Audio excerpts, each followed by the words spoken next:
All right, everybody. Stocks by the numbers. Welcome back. And we had Supermicrocomputer (SMCI) on the Nasdaq just report earnings, and we can see the stock was down about 3.5% today. Markets took a hit basically across the board, and we can see after hours right now stocks down about 1.5% at 846.5, we'll call it. And if we look at these earnings here, we can see this is kind of what everyone was kind of speaking about and anticipating here with a potential light revenue miss for SMCI this quarter, but we can see the EPS side pretty phenomenal, coming in almost a full dollar per share above what Wall Street was expecting. But we can see here on estimates of 3.956 billion, the company posts 3.85 billion. Now it looked like we were trending upward potentially in a little wedge, and now we're breaking down. But in my opinion, it really shouldn't move that much. I know, now we're down, of course, 3% as I say it, but in my opinion, I really don't see this as a big negative, especially if we look at what the company actually said, right? So the profits obviously surging on the AI demand, but fiscal year adjusted EPS, as you see, 23.29 to 24.09 per share. And here, right here, guides for sales of 14.7 to 15.1 billion. Now, if memory serves correct, the old guidance was bumped up, I think, like 14.4 to like 14.9. So now we increase this range to 14.7 to 15.1. So this is why this is another situation right now in the moment anyway, where you have to deal with the short-term volatility to potentially get the long-term growth, right? So it may take 3, 4, 5% hit here, technically on a revenue miss. However, demand is still up.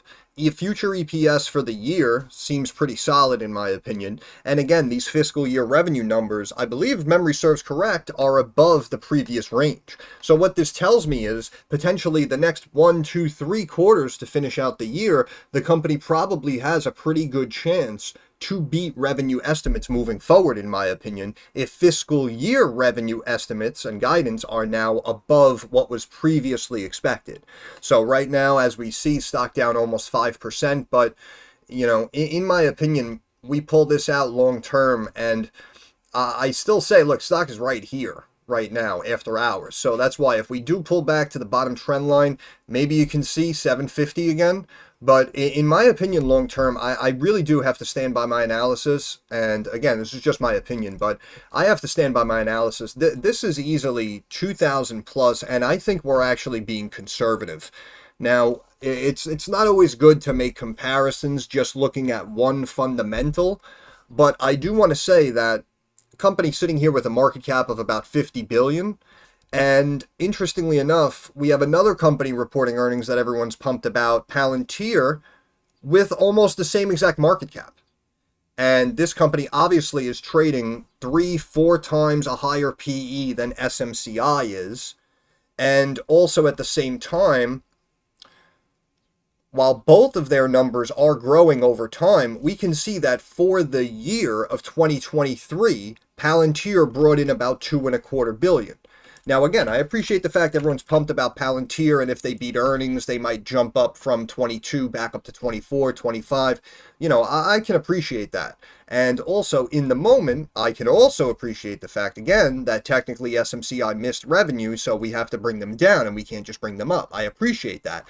However, for the quarter, SMCI just brought in a touch below $4 billion for the quarter. So they're bringing in, right now, almost double what Palantir brought in for last year. Yet you're telling me these companies have almost an identical market cap.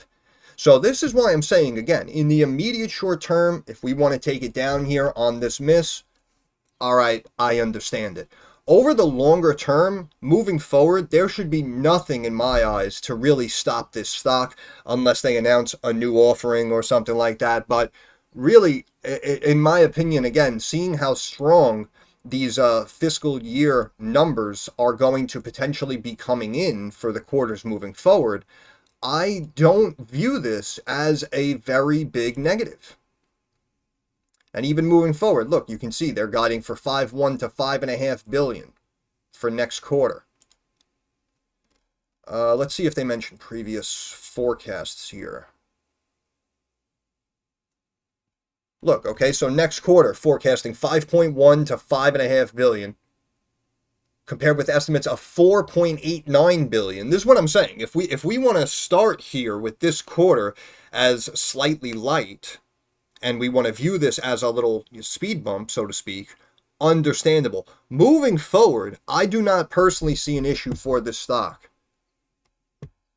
385, estimates 395. Net income of over 400 million compared with 86 million a year ago. Gross margins down, but in line with expectations. I want to see, they're not mentioning previous guidance. Perhaps we really have to go back.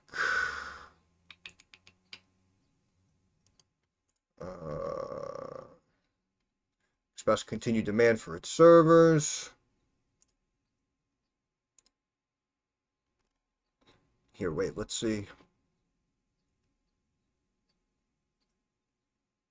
Right, last quarter they had a touch below 300 million net income. Now we're above 400 million net income. Profitability side looks great in my opinion. Again, really, really nice beat there. $1.63 in the same quarter of last year. They just posted $6.65.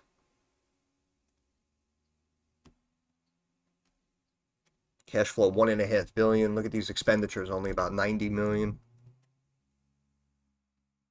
But we're not. Got about 2 billion cash. Had yet another record quarter. Year-over-year revenue growth of 200%. Year-over-year EPS growth 300%. Strong demand for AI.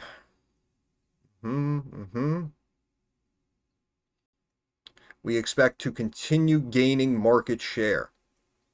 As such, we are raising our what did I say? We are raising our fiscal year 2024 revenue outlook from 14.3 to 14.7. Okay, so I was off a little bit.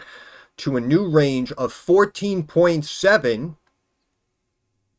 to 15.1 billion. This is what I mean. You want to beat the stock up here, 3, 4, 5% again, here in the immediate short term. Technically, they missed revenue, a little underwhelming. In my opinion, very, very understandable. I would probably look again for the pullback to maybe, I think it was like 752 a share, which would bring us back to that trend line that I have personally drawn out. But, I mean, I am seeing bigger and better things. I am seeing bigger and better things.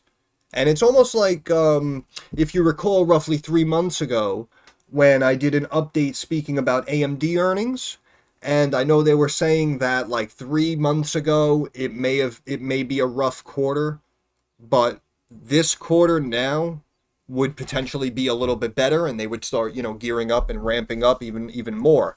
So that's what I mean. In my opinion, I still say I really, really personally like SMCI long term. I think this stock can easily triple, if not go even higher here long term.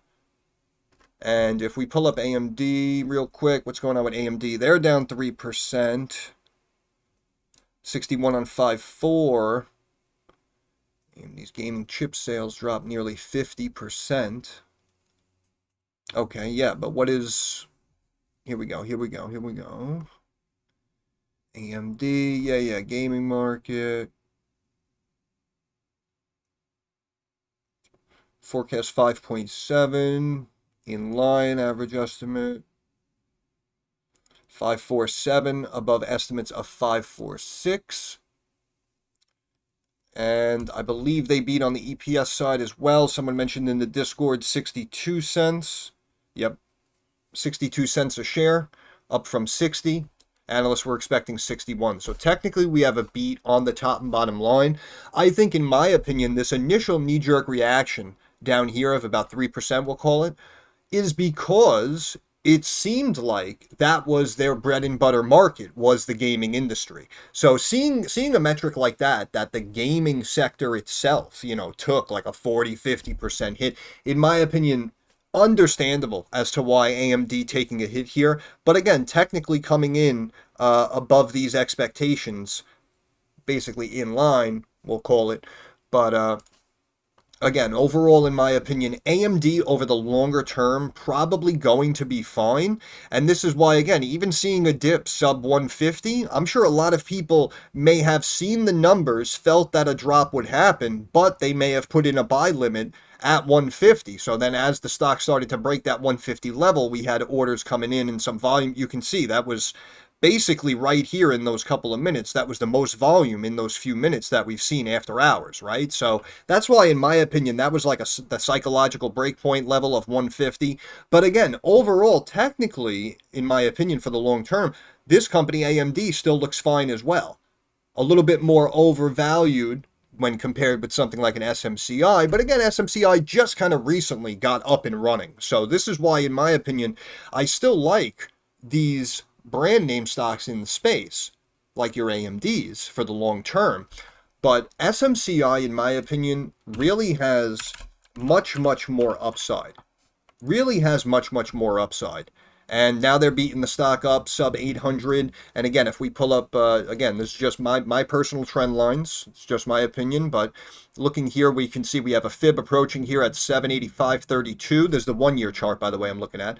Fib approaching 785.32, and then if we potentially pull back here, you can see we're talking, like 752, 754 maybe, and you can see that we even technically flash crashed through this trend line recently, about a week ago, on Monday, April 22nd, but you can see it got up and closed above the trend line and then had a bounce and continued on its rally up. Now, I understand also there was anticipation of these earnings coming out, which again, in my opinion, I mean, if they really want to beat it up, they can bring it back down here to 550.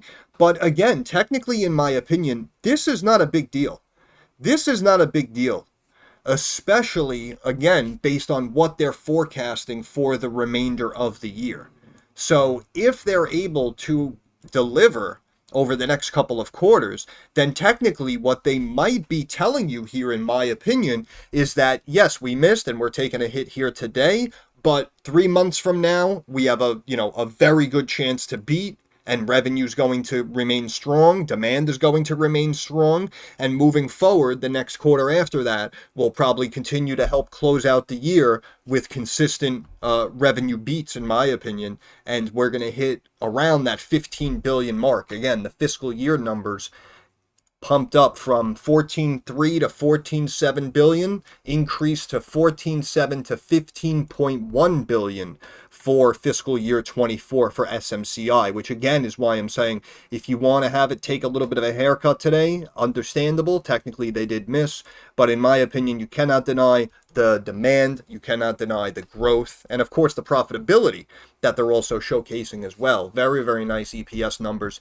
in my opinion. But again, even looking at the revenue to market cap comparison, this is how, in my opinion, I'm able to have a decent success rate when determining if a stock is undervalued and will continue to see growth moving forward, or if a stock is potentially overvalued in its current state and it could just remain in a sell-off channel.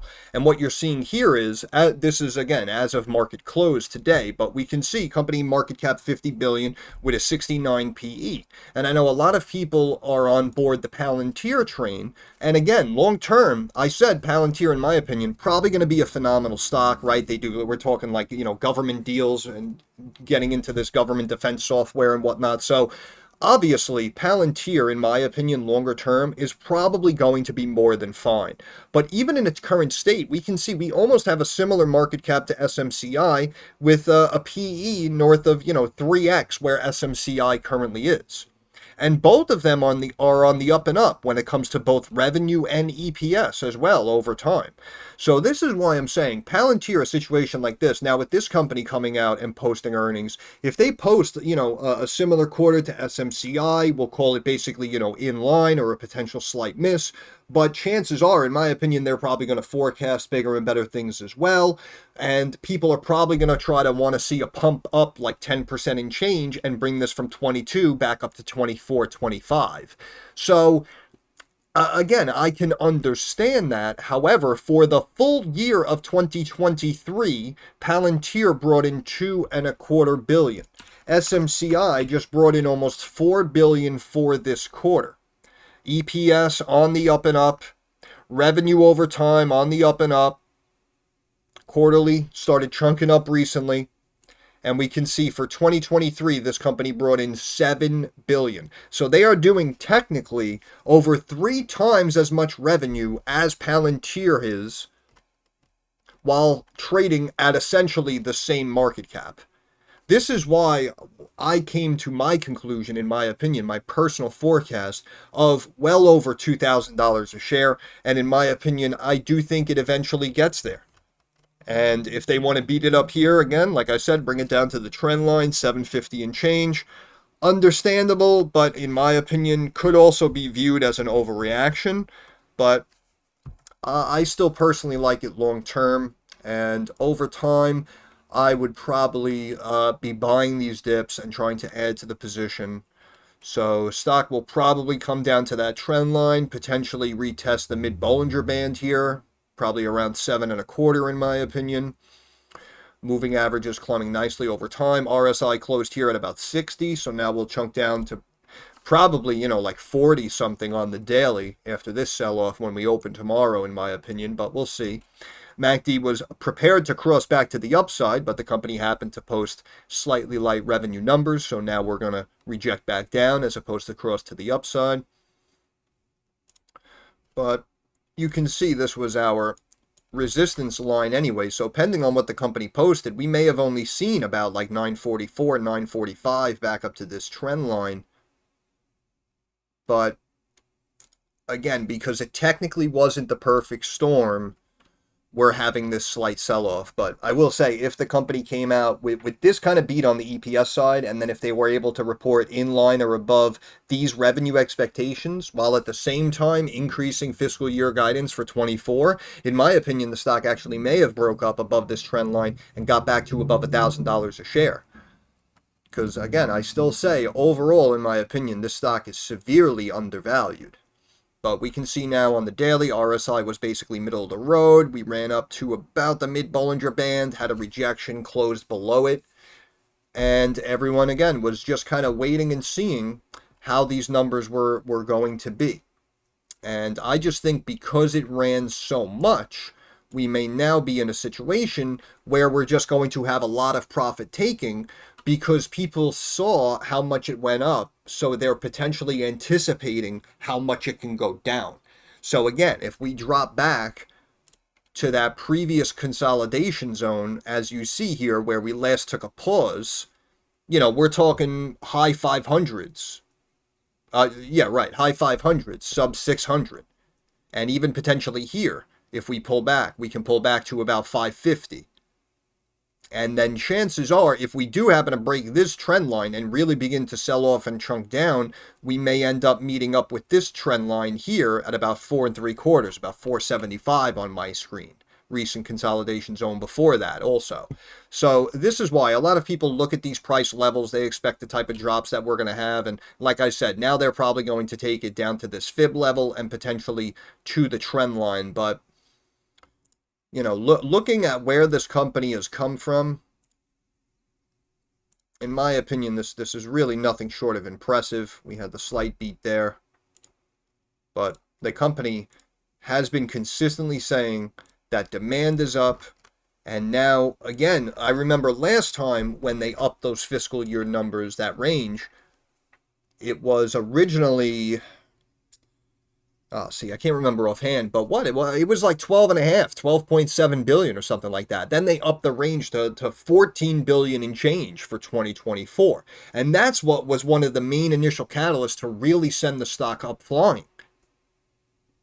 And then, of course, we got the S&P inclusion news and whatnot. But again, that was the initial main catalyst, in my opinion, that really propelled the stock up, because now it was almost... It was almost unquestionable, it was unquestionably stated now in that increased forecast that this company will inevitably be worth more money by bringing in billions more than originally anticipated. The demand is even greater than analysts initially expected, right?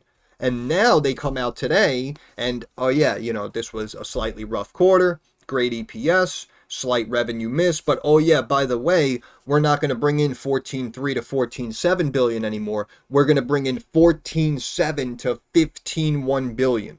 Right from the top of the range up to that next milestone level of 15 plus billion. So again, if they want to bring it down to the trend line 752, in my opinion, I would be a buyer of the dip. If they plan on breaking it through that trend line and bringing it down to 600, potentially sub 600, in my opinion, I would be a buyer on the dip as well, because regardless of how much they want to bring the stock down here in the immediate short term, based on what the company said, in my opinion, I have very, very high conviction that next quarter and probably the next quarter after that, the company is probably going to beat on the revenue side, because they're increasing their fiscal year forecast. So they see that more and more revenue is due over the next couple of quarters.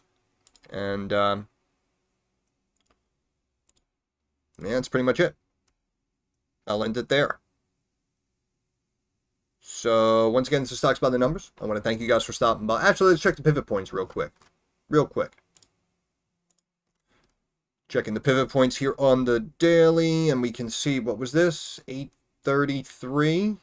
So yeah, we're well below that now. So potential next support level could be 657.34 on the daily. And on the weekly, of course, we had these really big chunks up. So top resistance level here, about 5.25. So I know I mentioned, in my opinion, we could potentially pull back to 5.5.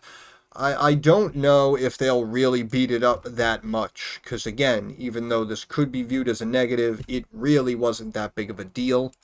So only time will tell, but yeah, I'll end it there. SMCI, I know it's one that a lot of people are watching and looking for. And again, for the option traders, I know it may be very difficult. And if you jumped in on calls on the hype and now you see a stock down 7-8%, believe me, I know it sucks. I have been there.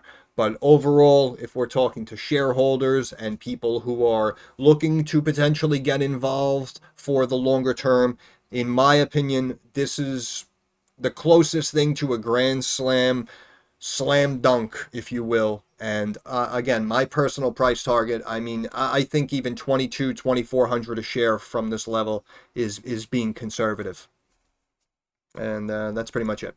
Once again, this is Stocks by the Numbers. I want to thank you guys for stopping by. If you have any questions, comments, or concerns, drop it down in the comments section. I'm usually very quick to reply.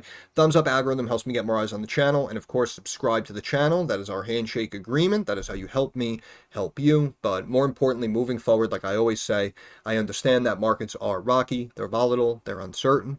I want to wish all of you success. I hope everyone makes a couple of dollars. Thanks for stopping by. Have a good day.